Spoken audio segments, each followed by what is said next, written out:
Last topic. I love gases. A lot of stuff about gases, you're like, oh, I've seen that. Or a lot of stuff about gases, you're like, oh, that makes sense. So, like, for instance, a lot of this totally makes sense. And I have slides to go along with it. But if you get compressed air, it means it's compressed air. It means basically, and what happens if you do the nozzle? It goes, right? Okay. So it's like basically pressurized gas. So gases are compressible. But the cool thing about gases, for instance, use compressed air, what's it do? It escapes. And if you were to chase down those gas particles that you just released, they're just out of here. Okay, I mean, they're not out of here. They could be here and over there next and then over here next. They basically have a lot of motion, a lot of kinetic energy. So they move around. It's hard to, well, that's not hard to, but since gases are compressible, you can squeeze gases or you can expand gases, okay? If you squeeze it, the density is high. There's a lot of matter per volume. If you open up the volume and let the gas just go, the density is low. So the densities definitely vary with a gas. But densities, there's a lot of space between gas particles, unlike solid particles. It's the old proverbial, you know, these are my three physical phases, solid, liquid, and gas. These guys are just really stuck together, okay? And if I was going to show, this is a solid. If I was going to show how much they were moving, I would go like this. All matter has motion, so matter in its solid state has motion. Okay, so liquid particles, I'd show them kind of a little bit more spread apart, okay? And I would show, do they have more or less motion? More. They have more, so I just kind of do that. Compare the lengths. And then our gas particles are like, you're like, oh my gosh. How about gas particles? Everywhere. They're everywhere, yeah. So that's kind of what we're talking about. So this is much more dense, less dense, and the least dense. Although with liquid water, these things are kind of ice cubes, float, and they kind of have an unusual relationship. Since gases go over wherever they want to, basically to have a picture coming up, if you have a pair of gases in the same container, they don't segregate each other. They go everywhere. Now, gases are a fluid. You're like, well, I thought liquid was a fluid. Well, gases and liquids are fluids. And so this kind of reminds me of, my husband used to say, if you're swimming, you know, you have a public pool.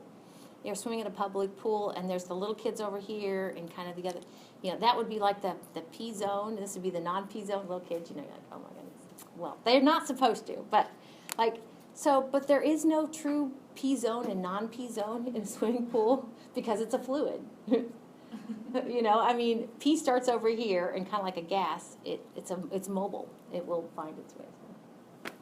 And kind of similarly, in some places where you used to be able to smoke, like in establishments and stuff like that, there's like a smoking zone and a non-smoking zone. And let's just say that their ventilation goes on the fritz. Like, dude, that smoke is going to go wherever it wants to go. Okay? So, form a homogeneous mixture. So one of the things that we need when we're talking about a gas, an important aspect of the gas is what's its gas pressure. Pressure, what's its punch? So it is so cool to think about these gas particles exert a pressure on everything that they touch. Now, of course, Earth, we're blessed to have an awesome atmosphere, right? If Earth was smaller, like less massive, like the moon, we wouldn't have an atmosphere because we wouldn't have the gravity. But so we have gases that are hanging around here, and all these gases are exerting a punch. Okay, that is so cool. I mean, it doesn't feel like it. We grew up with it. So it's like a pressure of our atmosphere. So I have a few pictures for you. This is showing you how gases are compressible. So this actually, the way you read this is this is a piston sort of thing where it's kind of free moving up and down. This guy right here is like a plunger. Okay, and it's greased along the sides of that cylinder. Okay, so here we're pushing it down. Now, if we try to do the same thing for a liquid, okay, liquids, you can't really squeeze them. Okay, liquids are the volume they're going to be, and solids are too, so they're not compressible.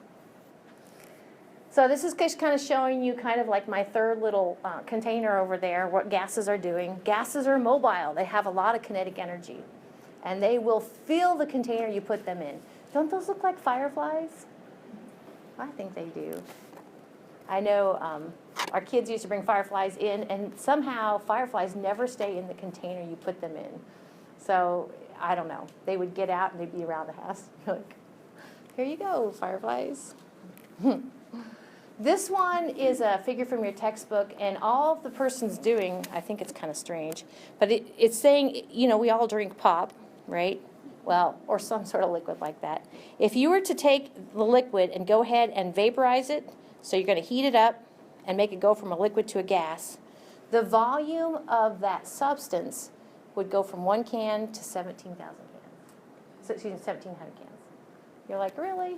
I guess I would argue what is the temperature and the pressure over there, but that's okay. It's kind of, that's not what they're worried about. This one is the kind of segregating two gases.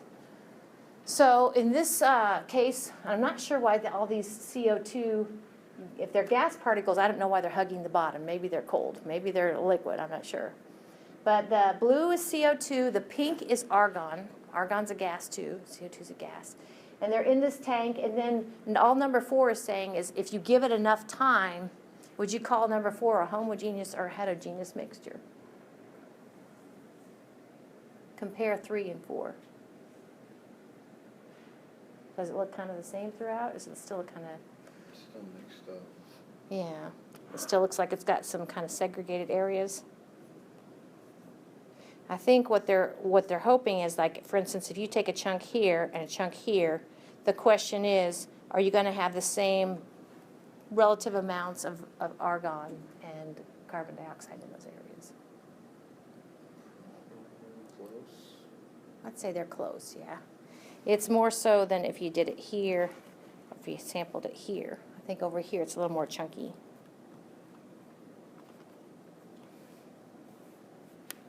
So they will mix and mingle, just like urine in a public swimming pool. Sorry. So this one is talking about the punch that gases have. So, you know, if gases are moving in the air, there's nothing for them to bump up against. But the minute they hit something solid, you know, they have pressure anywhere, but it's that punch. I just think that's so cool. Okay. So when we work with a problem that's dealing with a gas, I'm going to go ahead and narrow this down just to gases. A lot of times, well, I'll draw it on here. A lot of times I draw a picture. My picture's not very good. Okay, I draw a picture like of a 3D box, and this box is containing a gas. Okay, and I draw my little pictures of my gas particles in there. And I go ahead, and sometimes I'll even draw a little arrow showing my gases trying to escape my box. So in order to kind of sink your teeth into what is pretty much all aspects of that gas, we need to know what pressure that gas is exerting against its container. We need to know the temperature at which that gas is hanging out. We need to know the volume of the container that's holding those green little gas particles. And we need to know how many gas particles there are. Now, we talked about the concept of a mole. Okay, a mole is 6.022 times, is this going to be on your card or your cheat sheet for your final? Probably. A mole is 6.022 times 10 to the 23rd of anything. Okay, and that's a big number. So the variable we're going to use for moles is the variable n. So anytime you see n, think moles. So we need to know how many gas particles are in there. Notice one of the cool things about gases is we don't care the identity of the gas. We don't care if it's argon or carbon dioxide or water vapor. You know, they all kind of have, we're going to see how these variables are connected actually to each other. So I want to spend just a minute talking about force, or excuse me, ultimately talking about pressure. Okay? So if I like push on something with my finger, okay, I am exerting a force on that area that my finger comes in contact with, okay, and the pressure is a function of the force I'm exerting and the area over which I'm Yes, pounds per square inch, exactly. You got it. And this is just kind of background. This isn't something I necessarily to test you over, but just want to kind of know, let you know where pressure comes from. So force can be broken down into mass times acceleration. Okay, the force of gravity is the mass an object has times the gravitational pull between, well, of the planet, but between the two objects. Okay, so force then actually, pressure, okay, kind of a basic unit of pressure is the Pascal, abbreviated PA. And I mentioned this only a little bit in passing again because the pressure, this pressure unit of a Pascal, which is 1 Newton per 1 meter squared, we're not going to work with necessarily in chemistry. It's just there, Pascal. It's a basic unit. Now, if you want to put a star on this slide, you can, because these are the units of pressure we're going to work with. Okay, when we talk about how much pressure a gas is exerting against its container, these are probably the most two likely ways of expressing it. Units of atmospheres and units of millimeters of mercury. In homework that's going to be due on Monday, I know, you're like, really? On homework that's going to be due on Monday, you're actually going to convert back and forth between these two pressure units. The awesome thing is they have an exact relationship. So you might want to put this one on your note card. 1 atmosphere is exactly equal to 760 millimeters of mercury with regard to pressure. Here are some other units of pressure. Like Jeremy said up here, when you fill up your tire, you probably fill it up with regard to your pressure of your tire is PSI. What does PSI stand for? Pounds per square inch. Yep, pounds per square inch.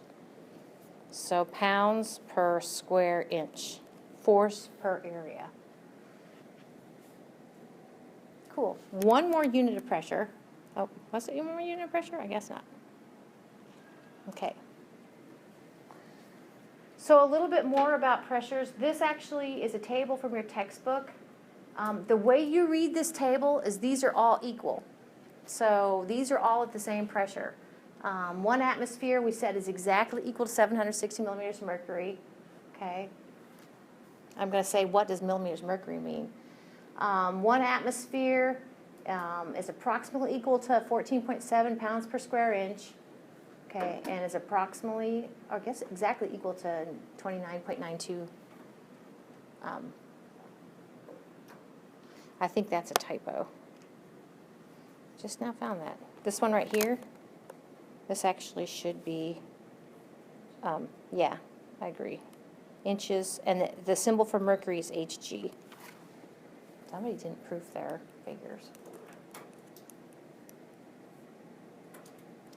So this is kind of an aside note, and I don't want to, but you know, like if you're a weather buff, they talk about pressure, like, oh, pressure's rising, pressure's falling, blah, blah, blah. And actually related to that, the one thing about the atmosphere they'll tell you is they'll give pressure, barometric pressure in inches. And so that barometric pressure in inches then is, where'd my thing go? Is actually,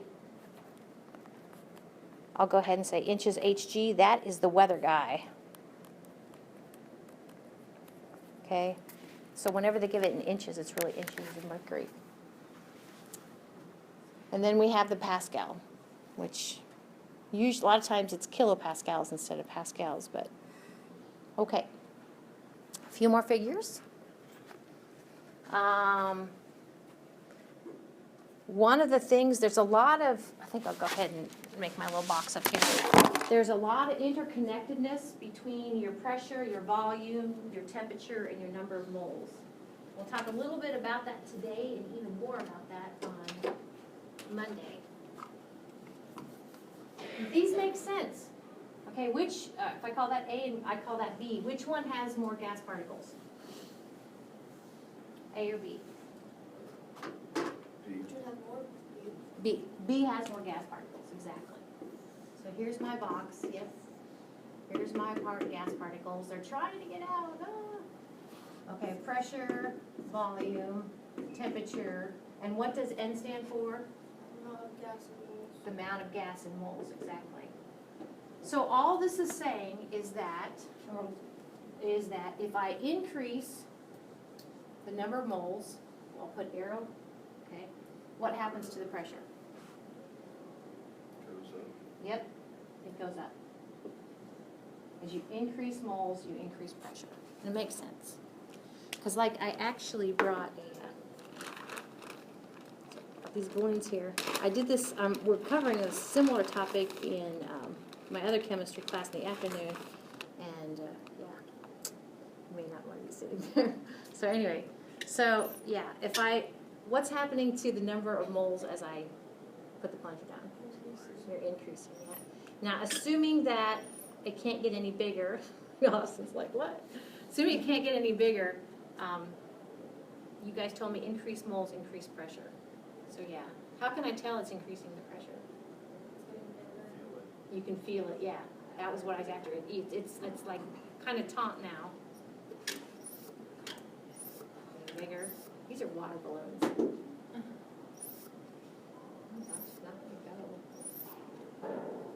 Increasing pressure, but I'm also increasing volume, so. Oh, it's a hardy one. Hard to kill.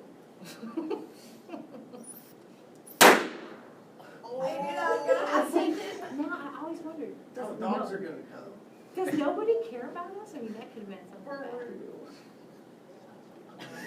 bad. Anyway, very good.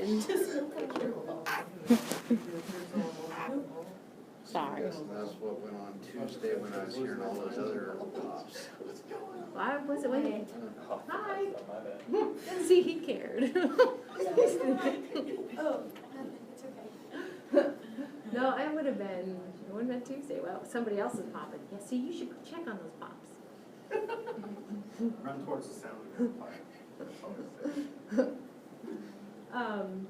So 1 atmosphere is exactly equal to how many millimeters of mercury? 760, yep, okay. So you're like, well, how can you use millimeters of mercury as a pressure? And this is how you do. Millimeters, of course, is a length. You're like, well, how do you take millimeters and turn it into a pressure? This is how you do it. It's called a liquid mercury barometer. And the way it works is we have an open pan. We have mercury down here, okay, and it's open to the atmosphere, so it's measuring the pressure of the gas in the atmosphere, which is mostly nitrogen, some oxygen. So basically, the higher the pressure, it forces mercury up that column more. So the glass tube is open at the bottom and closed at the top. So that is a mercury barometer, liquid mercury barometer. Okay, pressure and temperature. Okay, so what if I go ahead and jack up the temperature? I'm going to go ahead and increase the temperature. What happens to the pressure? Increases It increases. Why? more energy. Let's say the volume stays the same. The molecules are moving faster? Yeah, I'm kind of thinking, I'm liking that. I think the molecules move faster as you increase the temperature, and so that increases the pressure. The force is greater per collision of the particle to the, and actually there's more collisions. So yeah, you increase temperature, you increase pressure. So as one goes up, the other goes up. Now, one of the things that I haven't mentioned yet is is that thing that looks like an infinity with a bite taken out of it. So of course, infinity is a very pretty symbol, something like that. Okay, if you take a bite out of it, you actually get a proportionality symbol. Okay, so a proportionality symbol is, think of it kind of like an equals sign, mathematical symbol. Okay, but it just means what's the tendency. So we say if we say that temperature is proportional to pressure if, as you go up, they both go up, as you go down, they both go down. We say they're directly proportional. All right. So that one doesn't work for me yet. Okay, pressure and number of moles. I thought we already did this one. Yeah, we kind of did. That was actually with blowing up the balloon, increased number of moles, you increase pressure. So since as one goes up, the other goes up, we can say that they are proportional. We don't say they're equal, but we just say that they're kind of lockstep with each other. And that's a cool thing.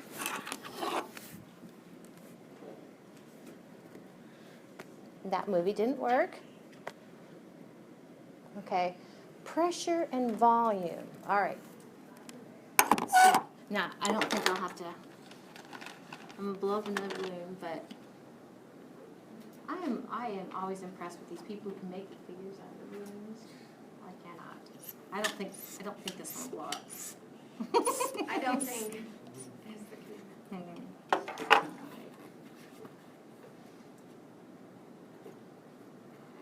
Maybe over Christmas break I should learn how to make blow animals.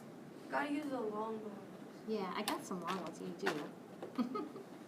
Okay, so number moles is not changing. Okay, I'm not blowing it up. I'm not taking any out. What happens if I decrease the volume? What happens if I decrease the volume? Pressure goes up. The pressure goes up. Yep. If I decrease the volume, I can feel it going up. I'm taking it this, I'm going like this. Yeah. So we decrease the volume. You told me the pressure is going to Go up. Yeah. Exactly, exactly. So now I have something that's not proportional. I'm not gonna let this one blow up. Down the balloon. Okay. So to show that, we actually still can use a proportional symbol, but we say that the volume is proportional to the inverse of the pressure. So we say that it's proportional, but it's proportional to the flip. So the way this works then, as you decrease the volume, you will increase the pressure. That's how we show that they are opposite. Okay. Yep. So this is kind of showing you, you're like, well, what does this mean? So let's go from the 60 to the 50, the 40 to the 30 to the 20. Okay, let's go down. Let's squeeze our container. Okay. As we decrease the volume, what happens to the pressure? It goes up, and that's exactly what we thought.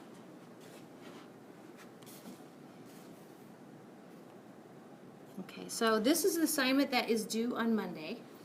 And there's this table from your book that might help you, table 11.1. We'll take a quick look at those. They look like this. Found them this morning.